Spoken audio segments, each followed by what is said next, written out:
from the University of British Columbia. Maharaj joined Hare Krishna movement in India in 1970, and in 1971, Maharaj was initiated by His Divine Grace, Srila Prabhupada. And in 1984, Maharaj took sannyas. Maharaj was personally instructed in the art of deity worship by Srila Prabhupada, and within ISKCON, he has become an authority on the topic. Maharaj also being a GBC member since 2003. His zonal assignments covers South India, and he is the co-GBC for Japan. Scholar in Sanskrit and Bengali, Maharaj has translated various significant works of the Gaudiya Vaishnava canons. And also Maharaj is one of the GBC's executive committee. So Maharaj, thank you so much for taking your time and being us with here. So floor is yours, Maharaj. Hare Krishna. Okay, Hare Krishna. Sorry I'm late. Yesterday we had a nice program in Bangalore. The Chief Minister of Carnatic State called a meeting in the Assembly House, the Vidhan Soda, which is in Bangalore. That's where they gather for their parliament and whatever. So he called a meeting there, and his ministers were there, and press was there and everything. And we released the Srila Prabhupada coin, 150 rupee coin at that time, and showed a little video of Srila Prabhupada's work, and he gave a speech and appreciated Srila Prabhupada. So I was there at that. So I just got back this morning, so a little late here. Okay, so actually Prabhupada would be very, very excited by what has happened in India, especially now. Of course, he was originally very excited because the Westerners were taking to bhakti. And then he came back to India and he tried here, but he didn't get so much support in the beginning. We see that I was with him. We traveled to different places in India. We were in Calcutta. He had some programs there. Not much response there. We started a life membership program for 1,000 rupees for a life membership, you know, and even that was a struggle to get 1,000 rupees out of anybody at that time. And we didn't have anything to offer, of course, either, except the books, which hadn't been published yet. You know, there was a Krishna book and a Chaitanya, Teachings of Lord Chaitanya, Upanishad, and that was it, you know, not with books also. So it was difficult in the beginning. And then Prabhupada went to Bombay, thought, okay, because Bombay, you know, wealthier at that time. Calcutta was under the communists and whatever. So went to Bombay, Mumbai there. And we stayed in a wealthy man's house, you know, some person's house there. And he had programs for all of his people. And Prabhupada, every night he would preach about how you know, you should support this movement, etc. But very few people became life members even there. For 1,000 rupees. What do you think? These are wealthy men, you know, industrialists and whatever like that, you know. He met the Birlas, met so many different people, you know, these top people and whatever, but didn't get so much support. And then he went to Gujarat there, you know, we had some programs there, but nobody really gave anything there also. He met a few Rajas, you know, kings like that, asked them, you know, donate some land to us. No, they did nothing. So Prabhupada ultimately, he purchased land.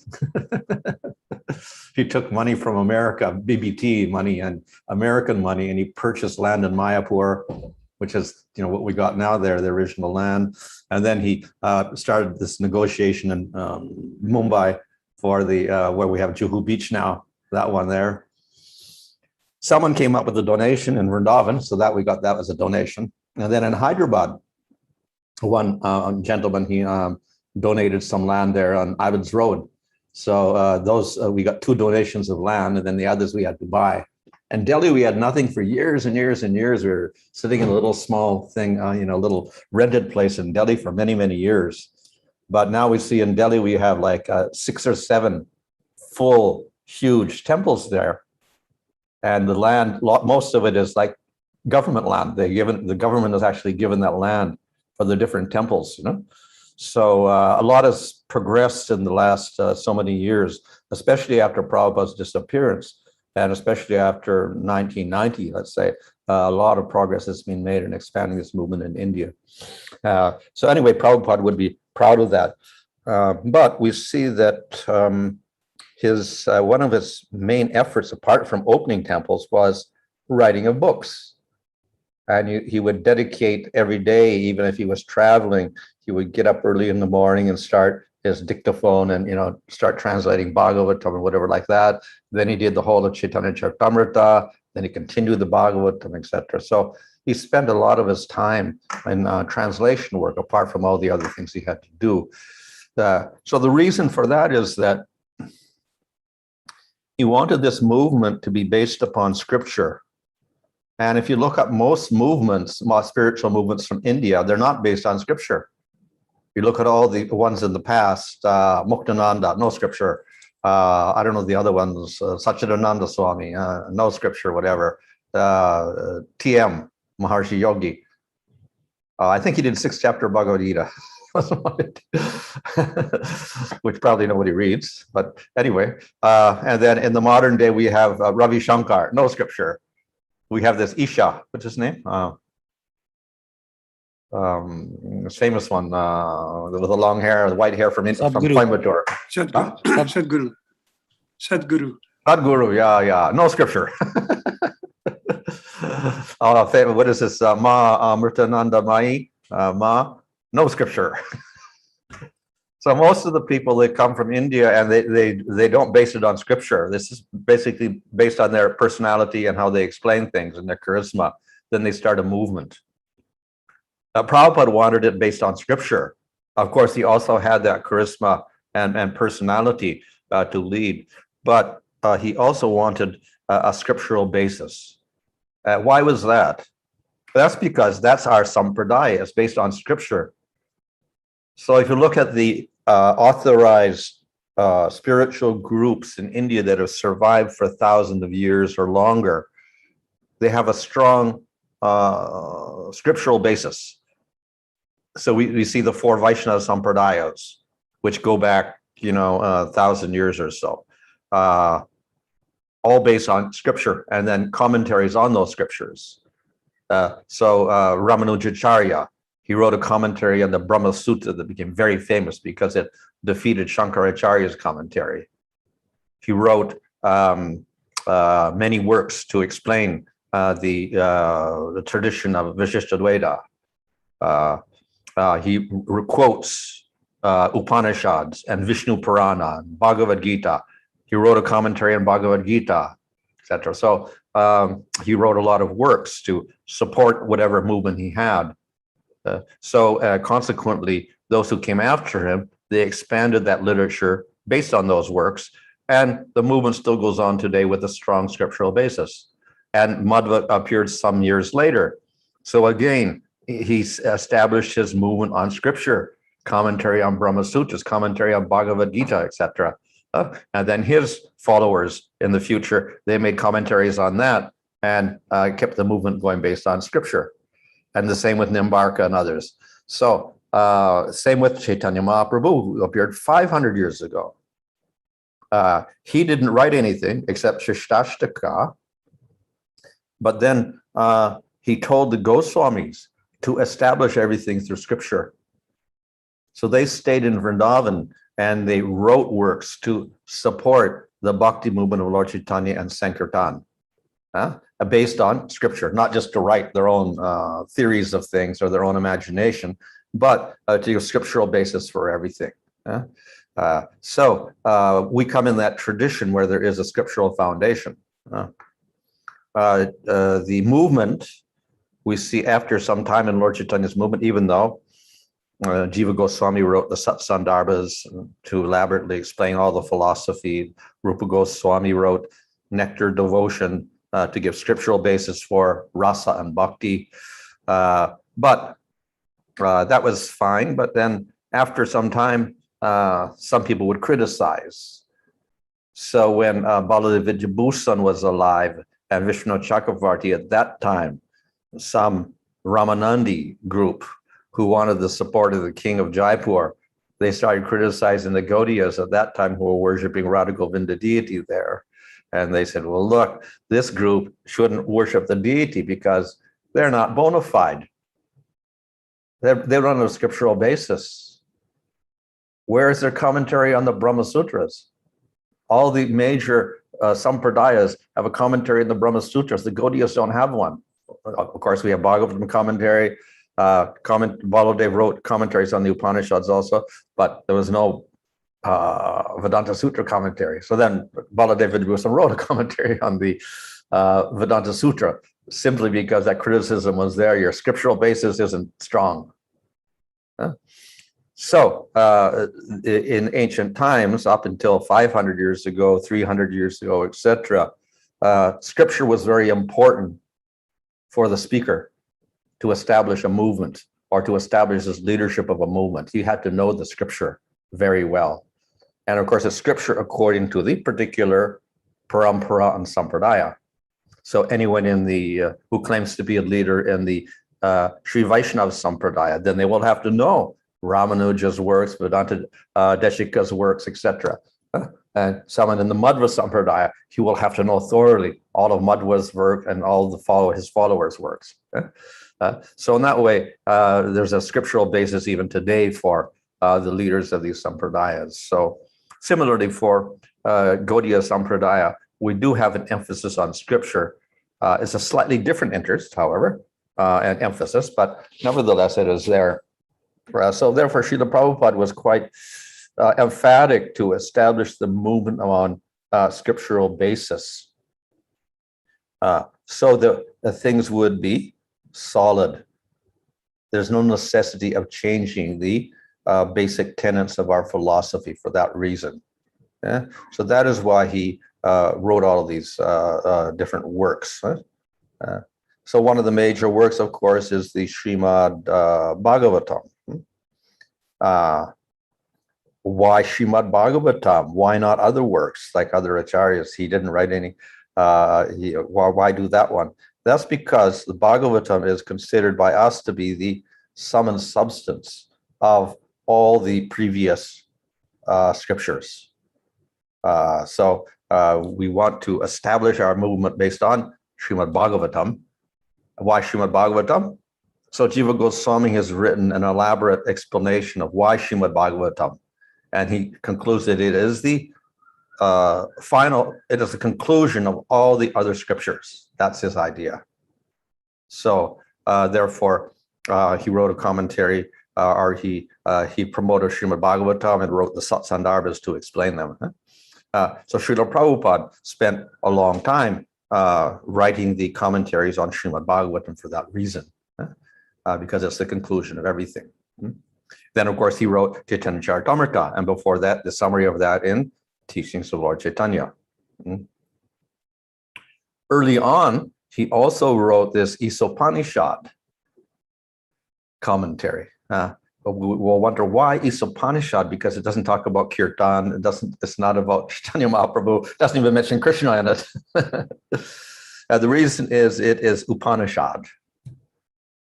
So Upanishad has a very special place. And it is the Brahma Sutras, which is very famous. It is a commentary upon Upanishads. So therefore, the two things, Brahma Sutras and Upanishad, go together. And together, it's called Vedanta. Of course, Prabhupada is Bhakti Vedanta. So therefore, the Vedanta, we should represent that somehow.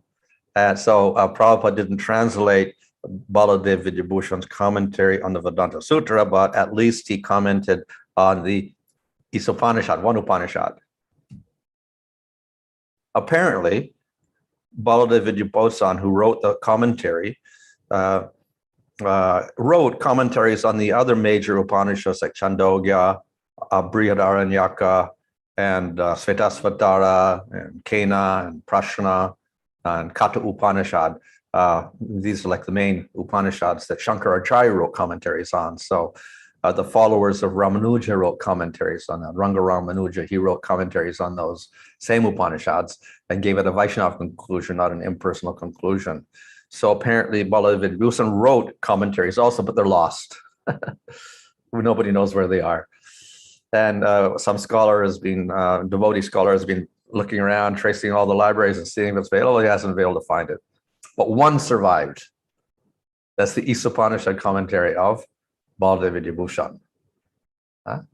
So Bhaktivinoda Thakur, who appeared over 150 years ago or whatever like that. He wrote a short commentary on that. Translation commentary based on Bala Vidyabhushan's commentary. He wrote a short, easy to understand commentary on the Isopanishad. And apparently that's probably how Prabhupada decided to make his translation of Isopanishad also based on that. So that's probably why he chose that one, because that was the only one that we had in our Sampradaya. And that's the one that Bhaktivinoda Thakur gave a Bengali commentary on also. So that's probably why he chose it. I would like, can I have screen share? Yeah, okay.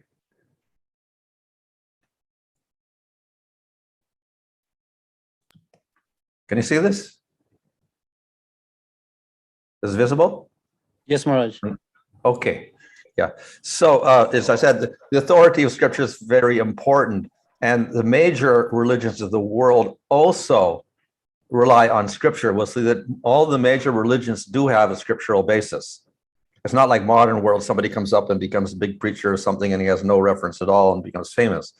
The major religions do have, like Christianity has the Bible and a few other works, and Islam has the Quran, Judaism has the Torah, the Buddhists have the Sutras of Buddha, like that. The Jains have their works, the Sikhs have their work, Granth Sahib, etc. So they all have their basic core scripture behind them. Right? So, based on faith, because you cannot prove this scientifically, which is correct, which is incorrect, etc. Because no one can, analyze God in a scientific manner with instruments and measure him or whatever. So we can't really say this is true, this is false, or whatever. Large part of the works, but it's based on faith. So if you have faith in the Bible, you become a Christian. And, if you have faith in the Torah, then you be Jewish.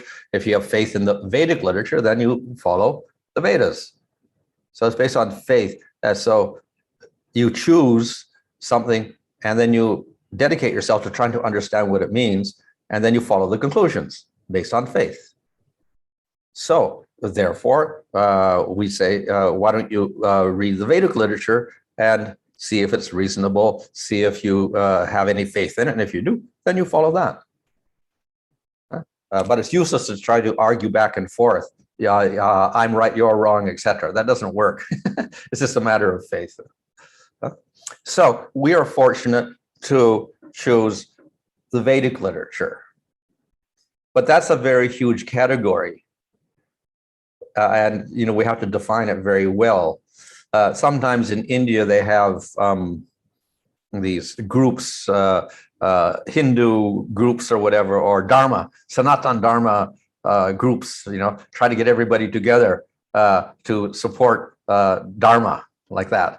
So they call all the Hindus together from the Shaivites and the Ganesh followers and the Vaishnavas and whatever else, tantrics or whatever they have, all the different types of people, the yogis, etc. And then also they invite the Jains and the Sikhs and everyone except the Muslims and the Christians. They don't invite them, but they'll invite the Buddhists even. They invite everybody as if it's all the same thing when actually it's quite different. Because the Sikhs and the Jains, they rejected the Vedas completely. So it's not part of Hinduism, technically. It's derived from it, definitely, but they rejected the Vedic literature, as did the Buddhists. So we have common grounds, but it's quite different also, all these things. So if we're going to follow the Vedas, we should understand what is the Vedas. It's not all things that talk about reincarnation or whatever. It's a specific group of texts. That's what the Vedas are. Okay. And in general, this is defined actually in the Brihad Aranyaka Upanishad. What is scripture? So there describes that from the Supreme Person's breath came the 4 Vedas, the histories, itihasas, that includes Mahabharata, the Puranas, the Upanishads, verses, sutras like Brahma Sutras, etc., Anavakyas, commentaries. Yeah. So these are considered to be the basis. So if you believe these works, then you're considered to be Hindu or following Sanatana Dharma, etc. But there's when we say all these works, they're very huge. It's not so difficult in Christianity because they just say Bible, okay, and then they just go to the Bible. But which work do you follow? You're a Hindu. Then you have to really think which is the work. Who reads the Vedas? Not many people. Who follows the Veda? Not many people, because they're very huge works and they're hard to understand. And even the modern day scholars have difficulty understanding the meaning of the Vedas. And we have 4 of these huge works: the Rig Veda, Yajurveda, Samveda, Atharva Veda. They are the basis of everything. They're called Shruti, and they're given a very, very strong position. But they're vast and they're difficult to understand. And each of those Vedas, the 4 Vedas, will have 4 parts to it. And if you're Ekavedi and you know 1 Veda as a Brahmana, you just memorize 1 Veda at least. And if you're lucky, you get 2 Vedas, you're called a Dvivedi. If you memorize 3 Vedas, you're called a Trivedi. And if you memorize 4 Vedas, you're a Chaturvedi. So even now, some Brahmins are called Chaturvedis or Trivedis. Originally, their family knew 3 Vedas. Now probably they don't, or 4 Vedas. But each Veda has its parts, and you have to know all these parts just for each Veda. For 1 Veda, you would have to know the Brahmanas that are attached to that Veda, the Aranyakas, the Upanishads, and the Samhita portion. So it's got 4 parts to it. Of these, the Samhita portion is the huge portion. That's all the verses that we find that usually we chant, like Purusha Sukta, etc. That in itself is very huge, huge volume. But then other works are there also. So each Veda has Upanishads attached to it.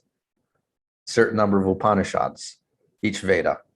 And they'll have Aranyakas and Brahmanas, which are basically practical manuals of using mantras for sacrifices. So it's karma kanda, basically. Upanishads are largely Gyan kanda. They talk about Brahman, renunciation of the world, etc. It's called the Uttara Mimamsa, and the Karma Kanda is called the Purva Mimamsa. So and then the Samhita is Upasana, which means worship. So many different devatas. Indra has got prayers, Shiva's got prayers, Vishnu's got prayers. Different devatas have prayers in there. So it's called Upasana Kanda. So of these Vedas, which are considered to be the unchanging word of the Supreme Lord, it never changes. In each kalpa of Brahma and each Brahma's life in each universe, in past, present, and future, the same exact words are there in the Vedas. So they're considered very sacred for that reason. They never change. They just manifest through Brahma's mouths and then through Veda Vyasa, etc.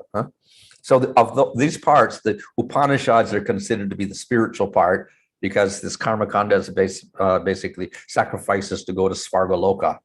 So Upanishads are very special because they talk about going beyond the material world, getting liberation, understanding Brahman. So they're considered the most important part of the Vedas. So each Veda will have its particular Upanishads. For instance, the Rig Veda has the Aitreya Upanishad and the Kaushitaki Upanishad. Yajurveda has 2 parts to it, black Yajurveda and white Yajurveda. So in the white Yajurveda, we have the Isopanishad. That's the one that we're studying. And in the black one, we have the Taittiriya Upanishad, very famous, Brihadaranyaka Upanishad, a very big one, Katha Upanishad, very short, and Svetasvatara Upanishad. And Chandogya Upanishad, the Samaveda has the Chandogya Upanishad, which is also very famous, and we sometimes quote from that, and the Kena Upanishad. Atharva Veda has the Mundaka, Mandukya, Prashna Upanishad. Those are the famous ones. And we also get the Gopal Tapani Upanishad, which our acharyas quote. It's not one of the commonly accepted main Upanishads, but our acharyas have written, Jiva Goswami and Vishwanath have written commentaries on it because it's all about Krishna. So we have a commentary on that particular Upanishad. So these Upanishads are put in a special position because they are the essence of the Shruti, defining spiritual life. And Shruti is very, very powerful because it's eternal. But as the Brihadaranyaka Upanishad quoted, Itihas has also got the same conclusion. So it's considered scripture. So the conclusion of the Vedas is also in the Ramayana and the Mahabharata. And in the Mahabharata, we have the Bhagavad Gita. So Bhagavad Gita is non-different from the Vedas in that sense, even though it's slightly different. Now, the difference is that the Vedas were eternal, yes? These works are not, they're historical works. Ramayana was written by Valmiki. Vedavyasa wrote the Mahabharata at a particular time, and he recorded a certain history. The next day of Brahma, the next day of Brahma, Vedavyasa will come again and he'll write it again differently because it's different history. So the words are not exactly the same. Now, definitely the teaching of Bhagavad Gita is going to be there. Surrendered unto Krishna, surrendered unto the Supreme Lord. All the concepts are basically there, but the words are slightly different. Vedas are eternal. They never change the words, but the Mahabharata, Ramayana, the words will keep changing with each, whenever Rama comes and has his pastimes. It's not going to be exactly the same, be slightly different. And then Valmiki will come and he'll write and it'll be slightly different again. So they're in that sense not eternal, that the words are changing and written at a certain time. And Vedavyasa also wrote the Puranas, same type, written at a certain time. Of course, another thing is that Itihas and Puranas are more available for everybody. The Vedas are only for people who are twice born, Vaishyas, Kshatriyas, and Brahmanas. So unless you get Upanayana and get your thread and your Gayatri mantra, you're not qualified to study or hear the Vedas. So it's restricted from Sudras or anybody else. They can't hear. Puranas and Mahabharata and Ramayana, no, everybody can hear. So they're open. So easier in that sense. So Vedavyasa wrote 18 Puranas, but he wrote 6, which largely glorify Shiva, who's in charge of Tamagun. He wrote 6 glorifying Brahma and for people in Rajagun, and 6 glorifying Vishnu in Sattvagun. So for different types of people, he wrote different Puranas, like that. Okay, so anyway, besides that, we have Manu Smriti and Yajnavalkya Smriti, a lot of Smriti Shastras defining Varnashramic rules. So those are also considered to be scripture. And then we have Pancharatra as well, 108 texts of Pancharatra, which are basically Vaishnava texts. Okay, so anyway, the idea is that the Vedas are the source, they're the original unchanging sounds, of which the Upanishads are the essence, being the Jnana part, the spiritual part, and Vedavyasa wrote a commentary on that to explain it because it's difficult, the Brahma Sutras. He also wrote the Puranas to explain the Vedas and make it available for everybody, even the Sudras and the Mlechas, and Mahabharata as well. But they're all big works. Mahabharata, very big. Who's read the Mahabharata here? Completely anybody? Probably not. We read Bhagavad Gita, essence of it. So that's what we read. Puranas, 18 Puranas. Who's read all 18 Puranas? Nobody. Brahma Sutras, who's read? Very difficult to understand. So Vedavyasa wrote, but it's sutra, so it's difficult to understand. And then different people write different commentaries, completely opposite meaning. So Shankaracharya wrote the Brahma Sutra commentary and said, there is no God, only Brahman exists. Everything else is false. Then Ramanuja and Madhva and Baladeva Vibhusan wrote commentaries saying, no, completely, that's wrong. It's something else. So Brahma Sutra is difficult to understand also. Nevertheless, it's the essence of the Upanishads, the essence of the Vedas. So Vedavyasa was very, very worried. What are we going to do for the people in Kali Yuga? And so Narada Muni came and told him, you write a commentary or a work which will relieve everybody of the necessity of studying all these things and becoming confused. Write one work which will definitely say who to worship, not Shiva, not Ganesh, not Brahma or whatever. Just indicate one person for everybody. So therefore he wrote Bhagavatam, which is the conclusion of the Brahma Sutras, conclusion of the Upanishads, conclusion of the Puranas, the Mahabharata, and the Vedas. So that's why we have Bhagavatam as our main text. And that's why we study Bhagavatam every day. And that's why Prabhupada labored to write commentary on it, because it's our important work. Okay?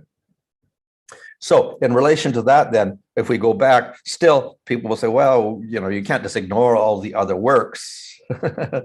So Prabhupada also said, okay, let's do a little Vedic thing. And therefore he wrote this commentary on Isopanishad for that reason, to give us a little bit of Shruti, because Upanishad is part of Veda. Veda is unchanging, sound, eternal in every creation, every Brahma's lifetime, etc. So the Upanishads are part of that. So therefore, Isopanishad also is eternal sound. So it's got a special position because of that. Ultimately, of course, that Upanishad and Bhagavatam have the same conclusions, no different, because Bhagavatam is the conclusion of everything. So it's whatever in any Upanishad is in the Bhagavatam. Whatever the conclusion of Brahma Sutra is in Bhagavatam. So the Bhagavatam is the essence of the all the other works, Brahma Sutras, Upanishads, etc. So therefore, in one sense, we don't need to study anything else, to study the conclusion of Bhagavatam, and we got everything.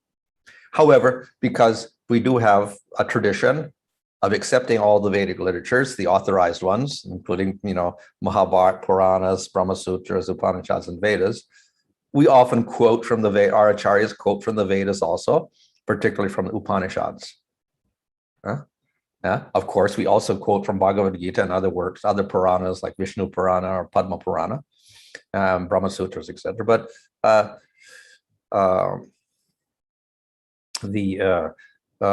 because Upanishads have got that special position, we should have a basis in the Upanishads also. The followers of Shankaracharya, to argue on behalf of impersonal Brahman, state that if there's a contradiction between Puranas or Bhagavad Gita and Upanishads, Upanishads are stronger because it's Shruti. So Shruti has more authority. So Upanishad says, Tattvamasi, you are Brahman, you're not a Jiva. That's stronger than the Bhagavad Gita saying, surrender unto me. You're a Jiva eternally, I'm Krishna eternally, never did we ever exist. That's all weak. You are Brahman, that is stronger. Tattvamasi. That's the Upanishadic statement, it's stronger. So that's one of the arguments he gives to convince everybody that impersonal Brahman is the supreme, and that everything Jiva is illusion, material world is illusion, based on the fact that Shruti is stronger. Upanishad is stronger than whatever is said in Bhagavad Gita or in the Puranas and Bhagavatam, etc. So we don't agree with that. So Jiva Goswami in Tattva Sandarbha has argued very nicely that Vedas divided the Vedas up, passed them to his disciples, wrote a commentary in the form of Brahma Sutras on the Upanishads, wrote the Mahabharata and the Puranas to explain the Vedas. So therefore, they cannot be inferior, because if they're explaining the Vedas and they're written by Veda Vyas, who also compiled the Vedas, they should be equal. It's coming from Veda Vyas, who's an incarnation of the Lord. So therefore, they cannot be in any way inferior to the Vedas. They must be equal. So in that sense, the Bhagavatam is Purana. Purana is equal to the Vedas. Now, of course, we also say the fifth Veda is, Puranas and Mahabharata. So therefore, we don't say that it's inferior to the Shruti at all. It's equal. So in any case, nevertheless, we do often, not often, but sometimes quote from Shruti also. So if you look in the works of Jiva Goswami or Vishnu Chakravarti, they will also quote from Shruti, usually Upanishads, to support their view. The Vaishnava view of Lord, Jiva being separate, and world is not Maya, etc. They will use the Shruti and in Brahma Sutras also to confirm what is said in the Bhagavatam. Now, Bhagavatam very clearly states very nicely, but if people want more support, then our acharyas also quote from Shruti. So they'll quote Upanishads. So that is why we sometimes use Upanishads, even though we don't need to. We refer to that because other people may have doubts. So we have to convince other people also. So we quote from Upanishad. Now, of course, Upanishads, they don't usually mention Krishna directly. Krishna, of course, is a little bit confidential, and he's manifested through the Bhagavatam mainly. Of course, he's mentioned in his pastimes are mentioned Vishnu Purana, Padma Purana, and a few other Puranas, but mainly it's Bhagavatam that reveals Krishna and as Swayam Bhagavan, not just some avatar, but as the source of all other avatars. So that's what Bhagavatam does. So it's very special. But this is a little bit hidden. Krishna's a little hidden. So he's not manifested so much directly in the Upanishads, except, of course, in the Gopal Tapani Upanishad. There we have direct reference to Krishna, glorification of Krishna, and even Radha in that one. So our acharyas often quote that Upanishad. And we have two commentaries on it by our acharyas also. So that's our contribution to Upanishads, commentaries on Gopal Tapani Upanishad. So as I said, Baladev also wrote the commentary on Isopanishad. So that Isopanishad is unique also because it's very short. It's one of the shortest Upanishads. So it's not so difficult in that sense as well. So Bhaktivinoda has written a simple commentary, and the concepts are not difficult to understand. The first verse, which is maybe most famous for us, actually is not part of the Upanishad. It's like an introduction that's common to other works also. So I think it comes in front of somewhere in the Brihadaranyaka Upanishad also we find Om Purnamada Purnamidam. It's like an invocation in front of the Upanishad. So it's not really part of the Upanishad itself, but very famous in itself and also significant for us, but because it shows the completeness of the Supreme Lord. And even though he expands into so many forms, he's still the original form. So we can use this to support the idea of Krishna and all the different avatars, and as well as Achinta Veda Veda Tattva, that the Lord is non-different from matter and from Jiva Shakti, etc. The same, he is different, and he remains completely unchanged in spite of that. So the useful verse for that reason. So apart from that, then we have all the different verses of this Upanishad, but some of them are particularly interesting, which are quoted more often than others. One of them, of course, comes near the end, where there is the prayer, "Please remove your effulgence so that I can see you." So this is often quoted to show that the Lord does have a form, and also that the impersonal, the effulgence, so to speak, is an inferior part covering up his form. So that's often quoted. And then another one, of course, is, I think, comes earlier, where it talks about the idea that the Lord creates everything, and everything is real. So this is used to combat the Mayavads who say that the world is illusion and the creation is illusion. So in that particular mantra, it says, no, the creation of the Lord is real. It is factual. So that's often quoted as well. So in this way, we can use the Upanishad, the Isopanishad, to support our view. But also, of course, we don't even need it, because if we take shelter of Bhagavatam, it states this also very factually and very clearly in many, many places. But this is as a support for us. We can have this Upanishad as well, Isopanishad. So the conclusion is that Bhagavatam itself is complete.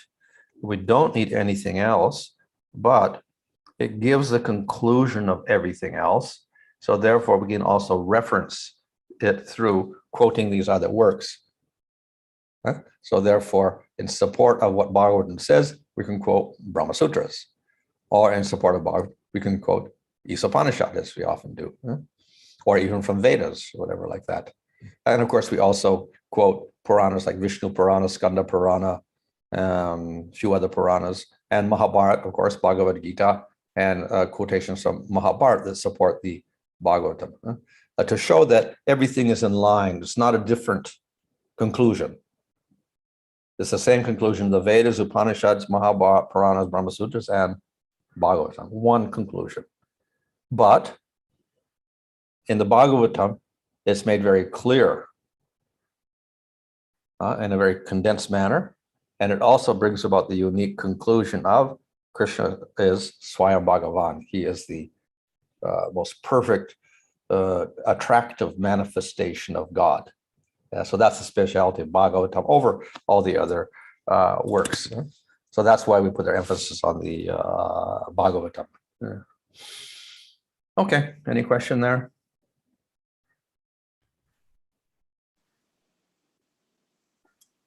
I have a question, Maharaj. Yeah. In the beginning, you mentioned about various non-shastric personalities of various deviations. Is this some new boom in India, or has it always been there, or just because of social media, we're more aware of such persons? Well, I think it's an eternal anartha. We'll find people in the past, in ancient times, they had Charvaka Muni, who was a complete materialist, hedonist, whatever. But then he wrote works, and then he got followers. It's called the Lokayats. They're a whole movement of people. And it's eat, enjoy, and be merry type of thing. Eat, drink, and be merry. That's their philosophy. You're the body. The Atma is the body. So the the goal of life is to enjoy with the body. That's it. No afterlife, nothing, no soul. So what's the goal of life? Enjoy. So he established a whole philosophy, which he rejected the Vedas, etc. So this is a long time ago he did this, and did this. So like that, we'll find that in every kalpa, the same thing happens. And every day of Brahma, we're going to get the Buddhists and the Charvakas and all these other people coming up with counter philosophies also, which have no scriptural basis at all. Then we get the more weird ones that don't have, of course, the Buddhists do have a following, and they have their own concocted scriptures. And then we'll have others that don't last too long. And because they don't last too long, we probably don't hear about them. They've been going on for thousands of years. Also, we get these little splinter movements coming out of the Vedas and whatever like this, little groups. But then they die away again because they don't have much following. But only in the modern world, we're a little more aware of them because of all the publicity. So that's the only reason we're aware of them now. But otherwise, they come and go. What was there 20 years ago? We don't hear about Muktananda, Satchidananda, all these Swamis in the 60s and 70s when Prabhupada was around. They all disappeared. So the Rajneesh, all these people come and go. So we can say it's an eternal phenomenon in the material world. People that want to be leaders, they want to have followers, and they slightly spiritual, they think they're spiritual, and they start their own little movements. So it's an eternal process of Maya.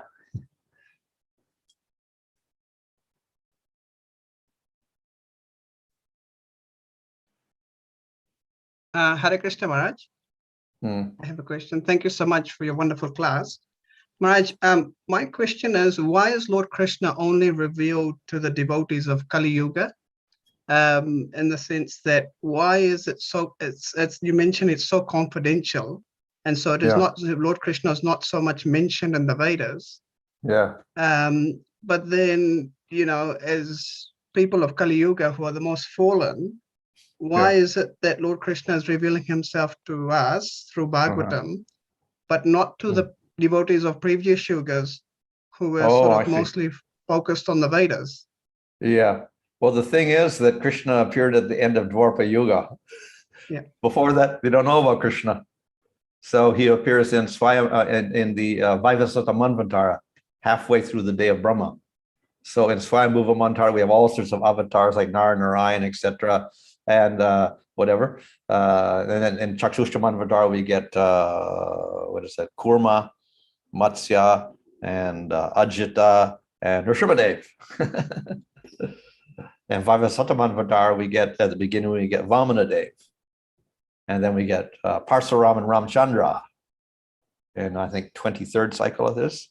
And then 28th cycle, 24th cycle, 28th cycle in Vaivasatamanvadara. Then finally, we get Krishna at the end of Dwapara Yuga. So before that, they don't know about Krishna. But why? Well, he didn't But appear. why they do not know? The scripture is not there, and he didn't appear, so they have no. They Yes. don't know about him. Yeah, So so the Krishna question is, appears. yeah, sorry. Yeah. So Sorry, Krishna continue. appears, and then we get the scriptures to explain his pastimes. But he appears at the end of Dwapara Yuga. So then in Kali Yuga, then people get that opportunity. So he said, why Krishna? Why just once? Why doesn't he appear in every yuga, or why doesn't he appear every manvantar?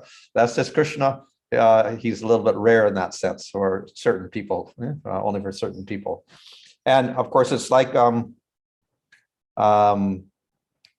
gems, like diamonds. So diamonds are not for everybody. Maybe you can get amethysts or whatever because they're cheap, or crystal or synthetic stones or whatever. But to get a nice necklace of big diamonds is going to be a little bit expensive, so it's rare. And even the shops will hide their diamond jewelry because people may steal it. So only privileged people are going to get to see those jewels, and hardly anyone who owns them wears them because they're afraid they're going to get stolen. So the topmost things are usually rare. So in that sense, Krishna is rare, but he doesn't want to be too rare. So therefore he says, okay, let the people of Kali Yuga, at least who come just after his appearance, let them at least get advantage of this through Srimad Bhagavatam. So let them get advantage of this. And then he sends Lord Chaitanya to do that, so that we get the mercy of Lord Chaitanya, then we can understand about Radha and Krishna. Yes, but it seems though that why would he reveal the most confidential part about himself to the most fallen people? So, and not those in the previous yugas who, in a sense, were more elevated, I guess. Okay. Why the Well, people of Kali Yuga? Why would they? The most confidential part of people of Kali. Yeah. So elevation in bhakti does not depend on your gunas. So as we say, Krishna says in Bhagavad Gita, Striyo Vaishya Sasuras Tepi Yanti Param Gatim, women Vaishyas and Sudras, also they can attain the supreme goal. So bhakti is very liberal, and it's beyond, Kali Yuga, Dwapara Yuga, whatever. It's for all yugas. So in that sense, Krishna is available for everybody, but because Kali Yuga comes right after his appearance and disappearance, then they get the opportunity. That's all. But bhakti is available for all types of people, regardless of high class, low class, Brahmana, Vaishya, Kshatriya, Sudra, Mlecha, Chandala, or whatever. It's available to everybody. But certainly, of course, Krishna says, well, what to speak of the Brahmins and the Kshatriyas, how they could get to the Supreme Lord. He says that also. So they do have a certain advantage. But nevertheless, Krishna is very merciful. He's also merciful among all the different forms of the Lord. He's very merciful, because we see that he even liberates the demons. And he takes Putana to the spiritual world when he kills her. So he's got very special mercy also.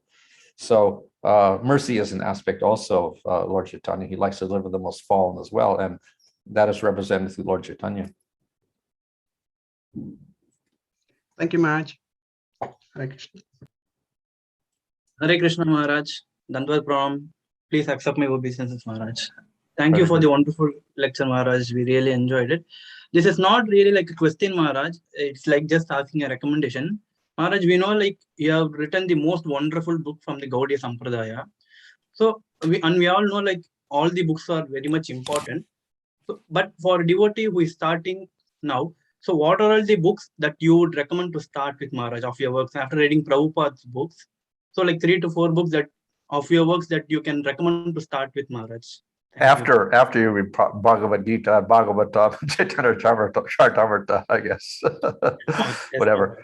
Well, there's some simple ones like Madhura Kandambani and Harinam Chintamani. So they're very short works, and they give us a very good summary of bhakti from sadhana to prema, up to prema, and Harinam Chintamani gives us an analysis of all the different aparads and pure name versus impure chanting, etc. So that's very important for chanting, etc. So that is these are important for sadhana, those two works. Another one, actually a little more esoteric, is or a little more analytical maybe, is Chaitanya Shikshamrita of Bhaktivinoda Thakur. So this analyzes, of course, bhakti, but first it goes through varnashram and karma yoga and all that, and analyzes those things and seeing which elements are applicable to devotees, like that.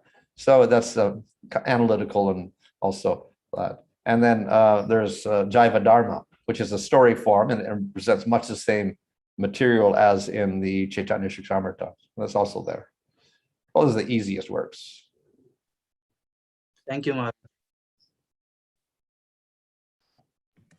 Thank you, Maharaj. There's one more question on the chat, but before that, I would like to acknowledge the presence of His Holiness Devamirta Maharaj, your dear good brother. He's also online joining with us. So thank you, Maharaj. Yeah. So there's a question about why is Bhagavad Gita also known as Gita Upanishad? Oh, yeah. Well, I think that's mentioned in the Gita Mahatmya there, yeah, itself. That it's like the essence of everything. But Upanishads are the essence of the Vedas, as I explained. Yeah, the Upanishads are the section dealing with jnana and then ultimately, liberation from the material world, whereas the other part is the karma kanda section. So the Upanishads are the essence of the Vedas. But then again, Upanishad is difficult to understand, so therefore Vedavyas wrote the Brahma Sutras. But then Brahma Sutras are also difficult to understand. Difficult. So Bhagavad Gita, we can say, is a summary of that also. It's like the Brahma Sutras, which is the essence of the Upanishads, but in another form which is easier to understand. So therefore we can equate it with an Upanishad and with the Brahma Sutras also. So therefore we call it Upanishad also, and call it Gita Upanishad, because it's the essence of the Vedic literature. Thank you, Maharaj. I think Nanrashpal has got a question. Hare Krishna Maharaj, Dhanapranam.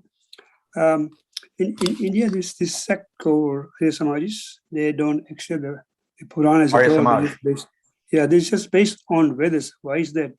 Yeah.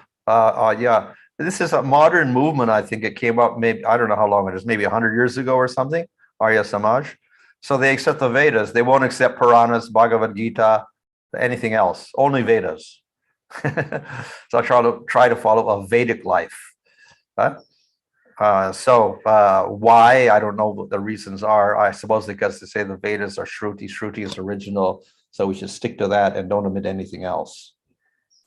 Counter argument would be is that the Vedas are inaccessible in Kali Yuga anyway, so therefore we need the explanations of Vedavyas, and he supplied the Mahabharata and the Puranas, the Brahma Sutras, for that reason, to explain them so that people can follow them correctly. Otherwise, you get the wrong meaning out of them. So therefore, Vedavyasa supplied these works so that we can understand. So the meaning is the same, even though the words are different. So that's our argument, at least. The argument probably is we only want the Vedas because that's the original work, but argument would be you can't even understand the Vedas by themselves. Thank you, Maharaj. Is there any other questions? Else we can conclude here. Once again, Maharaj, on behalf of ISKCON Auckland, thank you so much for taking your time and being here with us. Thank you so much. Okay, thank you. Yeah, sorry. Maharaj, do you want to say something, Maharaj? It was worth the wait. We know you were busy from doing very important preaching engagements, but certainly it was worthwhile that we waited for your presentation. Okay, thank you. Hare Krishna. Thank you, Maharaj. Nanrashpal, over to you.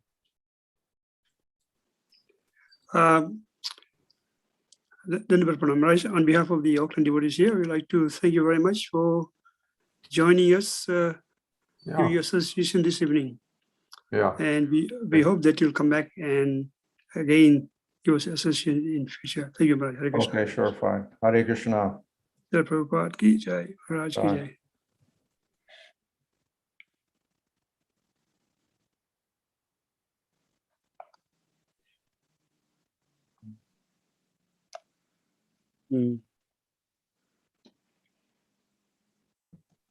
So tomorrow we'll have His Holiness Lokanath Maharaj, and then on Friday we'll have His Holiness Janananda Maharaj. So thank you, Hare Krishna. Nanvashwal, do we have a nursing prayer? Or?